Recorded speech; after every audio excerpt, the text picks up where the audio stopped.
She posted a story on Instagram, thinking I couldn't see it. Ugh.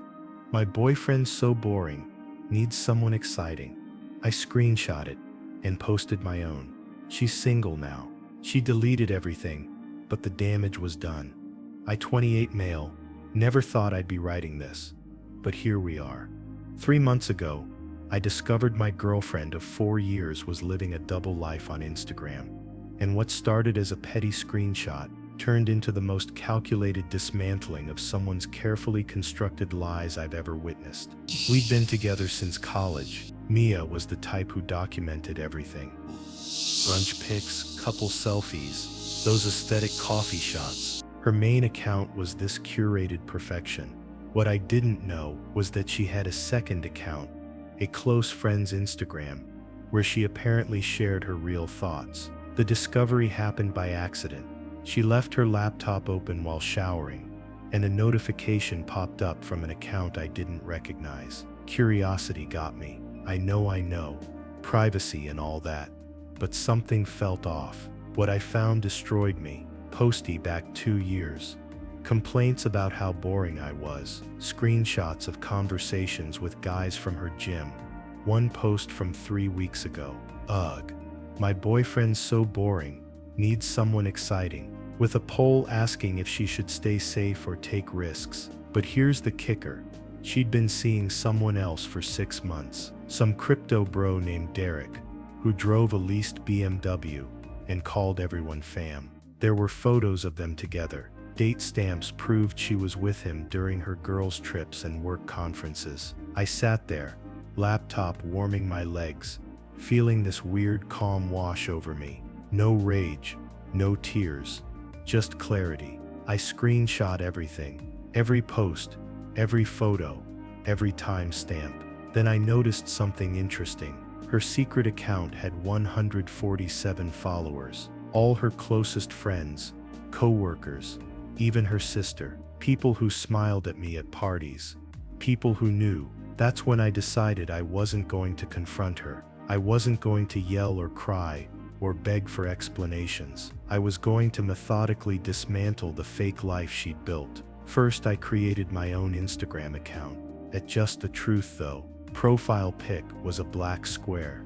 Bio simply read, documentary purposes. I posted her boring boyfriend story with my caption, she's single now. Then I added a few more screenshots.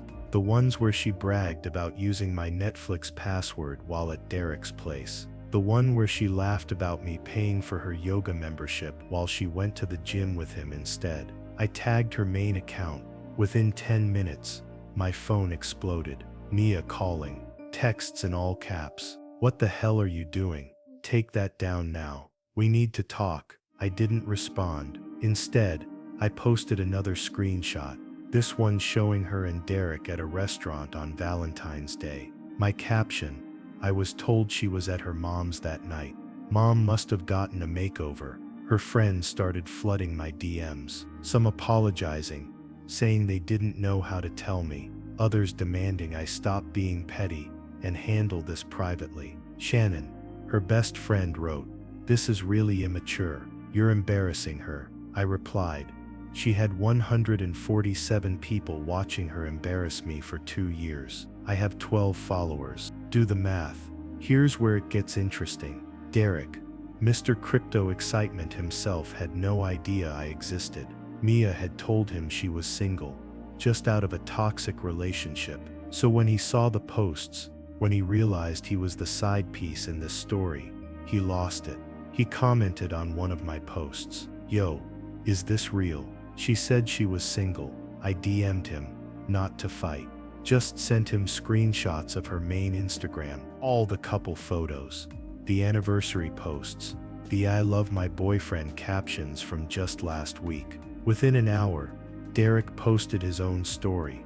When you find out you're the side dude with screenshots of their conversations. Mia's carefully separated worlds were colliding. She showed up at my apartment that night, mascara running, handshaking, but not from sadness, from rage. "You're ruining my life." She screamed through the door. "I'm documenting it." I called back. Big difference. Open the door. We need to talk like adults. Adults don't lie for 2 years. Mia. She tried every manipulation tactic. Crying, apologizing, then back to anger. You hacked my account. That's illegal. I'll call the police. You left your laptop open. Your notifications were on. Try explaining the rest to them. She pounded on the door. I made a mistake. People make mistakes. A mistake is forgetting an anniversary. This was a spreadsheet of lies. Eventually, building security made her leave. But Mia wasn't done.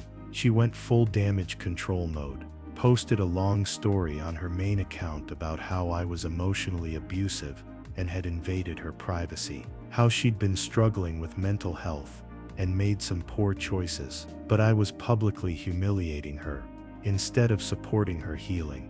The gaslighting was Olympic level, except I had receipts. So many receipts. I posted her message from 6 months ago. Can't wait for dinner tonight, babe. Sent while she was literally in Derek's bed, based on the location data from another post. Her co-workers started unfollowing her. Her company had a strict social media policy, and someone had forwarded the posts to HR. Turns out bragging about calling in sick to spend time with your side piece isn't great for your professional reputation. Derek, meanwhile, went scorched earth. He found out Mia had been using the money he gave her for emergencies to pay for dates with a third guy she'd met on Hinge. He posted their Venmo transactions with captions like emergency equals bottle service with Tyler, apparently. Tyler, a whole third player I didn't even know about. Mia tried one last manipulation. She called my mom crying about how she'd made mistakes, but loved me and wanted to work things out. How I was being cruel and vindictive. My mom, bless her, simply said, "Honey, I follow his Instagram now." I saw the receipts. The best part, I hadn't broken any laws, hadn't hacked anything, hadn't threatened anyone. Just posted screenshots of things she'd already shared with 147 of her closest friends. Within a week, Mia's main Instagram went private, then deleted. Her LinkedIn mysteriously removed all mentions of her current job. Derek posted about focusing on himself and trusting his gut more. Tyler never publicly acknowledged anything, but his girlfriend tagged him in a post about surviving cheating. So that solved that mystery. And me, I kept the Just the Truth Though account up for exactly 30 days, long enough for everyone who needed to see it to see it. Just then any light, deleted it, blocked Mia on everything, and started therapy. Because here's the thing about revenge. Even when it's justified, even when it's just serving someone the consequences of their own actions, it doesn't fix the betrayal. It doesn't erase 2 years of lies. It doesn't make you feel better, just emptier. Just emptier. But at least I wasn't the only one feeling empty anymore. A few weeks later, she texted me from a friend's phone. Just empty. I hope you're happy. Just empty. You destroyed everything. I didn't respond. Just empty. But if I had, I would have said, "No, Mia." Anyway, that's my story. Take it or leave it. Just remember, if someone shows you their true self on a secret Instagram, leave them the first time. Update 1. Wow, this blew up. To those asking for updates, buckle up because the last 3 weeks have been absolutely insane. Remember how I mentioned Mia's job had strict social media policies? Well, turns out posting about fake sick days was the least of her problems. About a week after my original post, someone from her company reached out to me. Let's call him Nathan. He was from their legal department. Very professional, very careful with his words. He wanted to know if I had any screenshots involving company property or information. Just empty.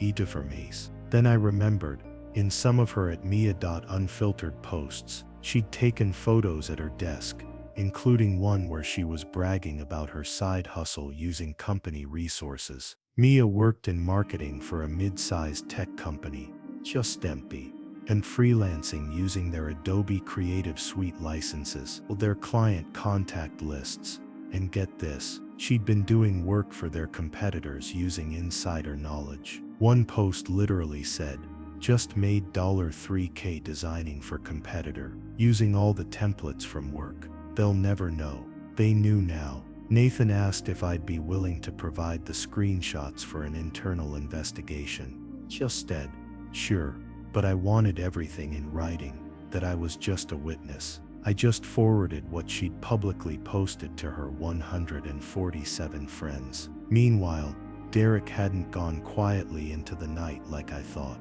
Turns out, Crypto Bro had receipts of his own. He started posting about how Mia had been borrowing money from him for months, investments in her business ventures that were actually just shopping sprees and trips with Tyler. He had Venmo receipts totaling almost $15K over 6 months. His captions were savage: invested in NFTs, invested in a compulsive liar. Just dead. Tyler's girlfriend Jess reached out to me, not angry, just tired. Just dead. Tyler had done this before, but this was her breaking point. She wanted to compare notes. We met for coffee, weird experience, bonding with another person who'd been cheated on by someone in this twisted love square. Jess was actually cool, a pediatric nurse who just wanted the truth. She showed me text between Tyler and Mia. Apparently, Mia had told Tyler she was in an open relationship with me. Tyler, being the class act he was, thought that meant he had a free pass. He'd been telling Jess he was at poker nights when he was with Mia. The messages were damning. Mia coaching Tyler on what to tell Jess, laughing about how gullible we both were, planning their next moves like we were NPCs in their personal video game. And I did something that probably seems petty, but felt necessary at the time. We created a shared Google Doc, the timeline of lies. Every date, every excuse, every contradicting story. Cross-reference with Instagram posts, text timestamps, and credit card statements. The pattern was insane. Mia had scheduled her life like a CEO managing multiple departments. Mondays and Wednesdays with me, Tuesdays and Thursdays with Derek, weekends split between Tyler and whoever else caught her attention. Her color-coded calendar would have been impressive if it wasn't so psychotic. Then Mia made a crucial mistake. She tried to salvage her reputation by starting at TikTok. Day 1 of healing from a toxic relationship. How I survived emotional abuse. Red flags I ignored. She was painting herself as a victim of my revenge porn, even though I'd never shared anything intimate. Just her own words and lies. But the internet doesn't forget. Someone found her old TikToks from a year ago where she was giving relationship advice. How to know if he's the one. Green flags in my healthy relationship, all while actively cheating. The comments were brutal. Her day 3 of healing video got ratioed so hard she disabled comments. Then she made another mistake. She went on a podcast. Some small relationship advice podcast where she knew the host. For 45 minutes, she spun this narrative about how she'd been trapped in an emotionally unavailable relationship and how she'd made mistakes, but was growing from the experience. The host, who clearly hadn't done her research, was eating it up until the live chat started flooding with links to the receipts. The host's face journey from sympathetic to horrified was something to behold. Mia, these screenshots, are these real? That's taken out of context. It says here you were with 3 different people. The relationship was complicated, but you just said you were trapped. The podcast episode was deleted within 2 hours, but the internet had already preserved it. Someone even made a supercut of every contradiction she made in those 45 minutes. Derek, meanwhile, had lawyered up. He wanted his money back.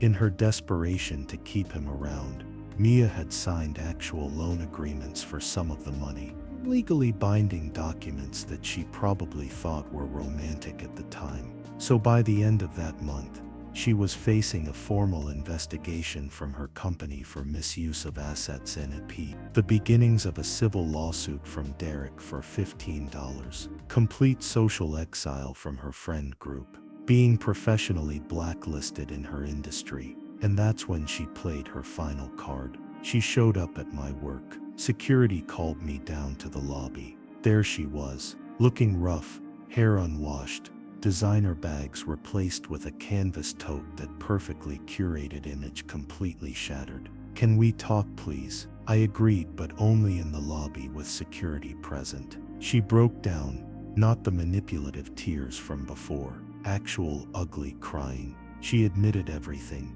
The cheating, the lies, the way she turned it into a game. How it started small and snowballed. How she got addicted to the thrill of juggling multiple lives. "I need help," she said. "Legal ache. I'm sick. I must be sick to do this." Maybe she was. Maybe it was some compulsive behavior. Legal ache. But that didn't erase the damage. "Get help then," I told her. Legal ache. But not from me. She asked if I could call off Derek's lawyers, if I could tell her company I'd been mistaken, if we could move past this. The audacity was almost impressive. "Mia, I didn't do anything but expose what you were already doing. These are your consequences." She left after that. Last I heard, she'd moved back with her parents in another state. Her LinkedIn still exists, but shows no current employment. And me, still in therapy, still processing, still getting random DMs from people finding the old screenshots and wanting to know what happened next. The funny thing is, I ran into Shannon, Mia's best friend, at a bar a couple of months back. After a few drinks, she admitted they all knew Mia was toxic. They'd watched her do this to 2 other guys before me. Mia was the charismatic center of their group, and nobody wanted to be on her bad side. She said they just didn't want to get involved. 147 people watched someone destroy multiple lives for entertainment, and no one said anything. Legal ache. That's almost worse than the cheating itself. Update 2. It's been 6 months since everything exploded, and I genuinely thought this story was over. I was wrong. About a month ago, I got a LinkedIn notification that made my blood run cold. "Mia viewed your profile." Then another notification. "Mia started following you." Legal ache. Then a message request. Against my better judgment, I read it. Professional tone, like nothing had happened. She was reaching out about an exciting opportunity at a startup. They needed someone with my exact skill set. Could we put the past behind us and discuss a potential role? I did some digging. The startup was real. A marketing tech company with decent funding. Legal ache. A guy named Marcus, who according to his Instagram had been dating someone new for about 2 months. Someone whose face was never shown in photos, but whose manicured nails and designer shoes looked very familiar.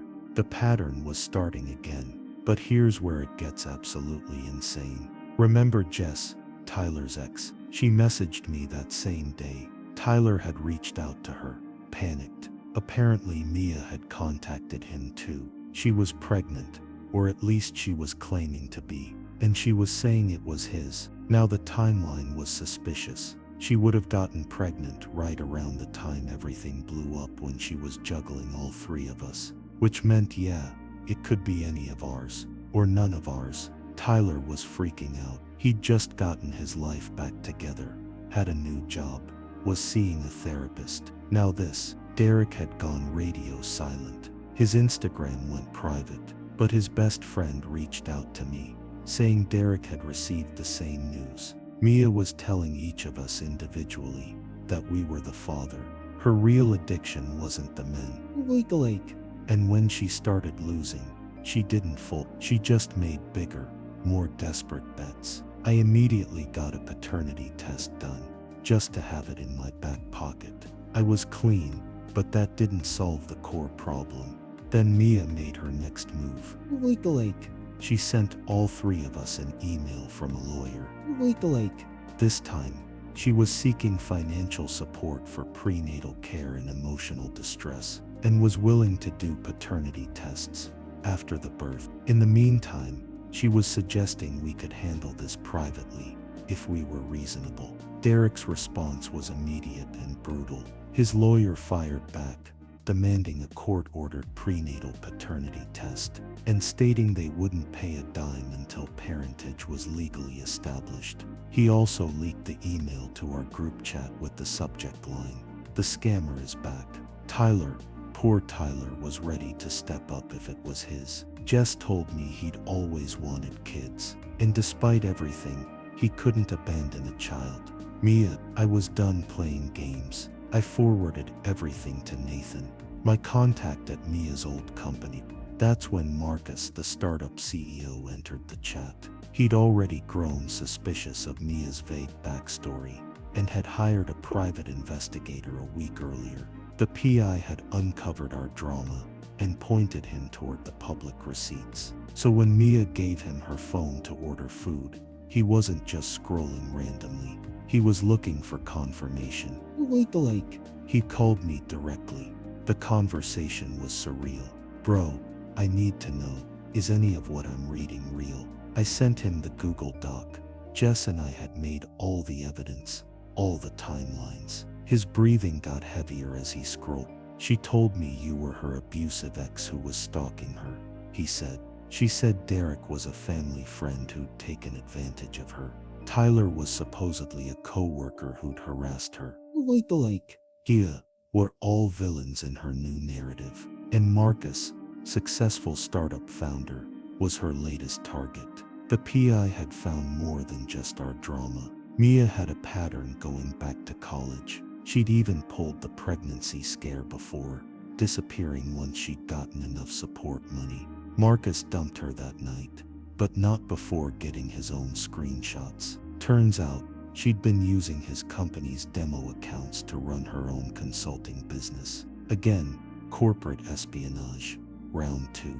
The startup's legal team got involved. Between them, Derek's civil suit, and her old company still building their case, Mia was looking at a future buried in legal fees and depositions. Then came the final twist. There was no pregnancy. Jess figured it out first. In one of Mia's new private Instagram stories, she couldn't help herself. She was at a wine tasting.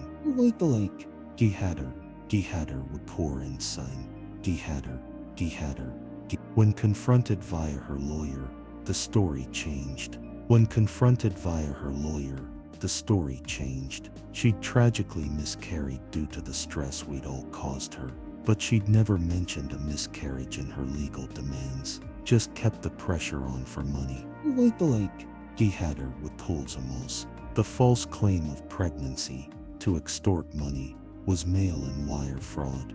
Last I heard, Mia is under active investigation for multiple claims of fraud and corporate espionage. Her parents have hired good lawyers, but the evidence is overwhelming. Derek is still in a protracted legal battle to get his money back, but his lawyer is confident. Marcus's company is pursuing charges aggressively. He had her, surprisingly, just wanted to move on and be done with her. And me, I'm writing this from a coffee shop in a new city. He had her, pies of offices, partly for a fresh start, partly because I needed distance from this insanity. Therapy helped, but location helped more. I still get messages about the story. Someone even wanted to buy the rights for a podcast series. I declined. This is an entertainment. It's a cautionary tale about what happens when we ignore red flags. When 147 people stay silent. Mia's story became infamous in our city. He had her, when whispers at bars and on dating apps. Don't pull a Mia became local slang for elaborate deception. The wildest part, just last week, I matched with someone on a dating app. Her first message, "Just so you know, I only have one Instagram account, and I'm terrible at keeping secrets." I laughed for the first time in months. Maybe there's hope after all, but I still screenshot everything. Trust, but verify right. To those saying I went too far with my revenge, maybe, but I didn't create her lies. I just refused to keep them secret. Sometimes the best revenge isn't elaborate schemes. It's just letting someone face the consequences of their own actions. And to anyone currently living a double life, juggling multiple relationships, building elaborate deceptions. It's not worth it. The truth always comes out, and when it does, you won't just lose your partners, you'll lose everything. Mia went from having 3 guys who genuinely cared about her to facing a mountain of legal trouble and complete social exile. He had her with polygamsation. He had her. Therapy works, kids. And no, I don't regret posting those screenshots. Sometimes the truth needs to be louder than the lies.